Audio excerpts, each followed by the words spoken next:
Oke, ini kondisinya sebelum disemprot pakai cat dari Diton yang high temp kayak gini ya teman-teman. Banyak karatnya di sini untuk knalpotnya, dan teman-teman bisa melihat di sini untuk afternya setelah disemprot menggunakan cat dari Diton yang high temp kayak gini teman-teman. Oke, langsung aja.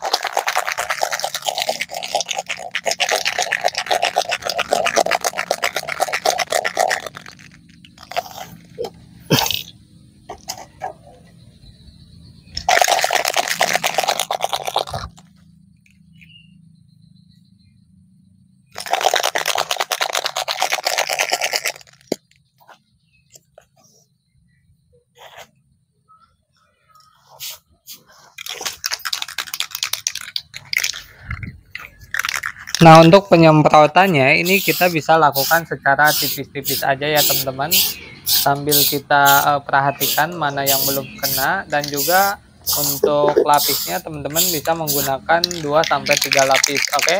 Nah, berhubung untuk kaleng yang saya beli ini yang kapasitasnya cuma 150 mili, jadi di lapisan pertama ini saya langsung tebal aja teman-teman. Oke, karena catnya juga kayaknya ini mau habis. Nah, ketika kita mengecat knalpot yang sudah berkarat kayak gini menggunakan cat dari Diton yang high temp, ini tentu nanti untuk knalpotnya akan kelihatan lebih bagus ya teman-teman.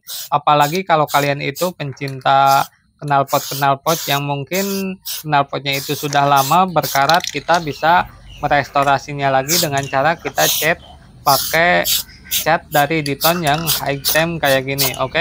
Nah, kemudian cat ini juga itu sebetulnya bisa kita gunakan untuk bagian mesinnya teman-teman, karena untuk high temp ini itu tahan panas sekitar berapa Celcius ya teman-teman. Di kalengnya ada, kalian coba aja lihat. Oke.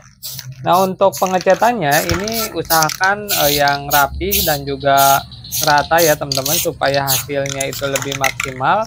Jadi ini saya lakukan secara berulang kali. Barangkali teman-teman itu ada yang terlewat, kemudian ada yang kurang tebal, ini kita bisa menggunakannya secara berulang kali teman-teman. Oke. Nah, kemudian untuk pengecatannya ini bisa kita lakukan sendiri ya teman-teman, jadi nggak perlu orang lain untuk menyemprotkannya. Ini saya juga lakukan sendiri kayak gini aja. Jadi ini saya mengecatnya secara berulang-ulang teman-teman. Mana yang belum tebal saya tebelin, kemudian mana yang belum kena saya kenain gitu. Jadi nggak apa-apa. Tapi kalau teman-teman catnya itu yang besar ataupun yang sekitar 300 mili, teman-teman bisa menggunakan teknik lapisan aja. Kalau ini saya satu lapis langsung full tebel teman-teman. Padahal kalau yang enak itu sebetulnya kita bisa menggunakan teknik yang berlapis ya teman-teman. Oke. Nah, kemudian tinggal yang bagian bawahnya ya teman-teman, karena tadi ketika ditaruh di sini itu nggak kena. Oke. Nah, ketika bagian bawahnya nggak kena, ini kita bisa melakukan proses digantung ya teman-teman knalpotnya di tambang ataupun di tempat yang lainnya. Kemudian kita semprot dari bawah kayak gini supaya lebih enak. Karena tadi saya taruh di bekas kerat minuman itu nggak kena di bagian bawahnya. Jadi ini saya gantung aja di tambang ataupun di tempat jemuran teman-teman. Oke. Nah, ini enak banget ketika nyemprot di bagian bawahnya.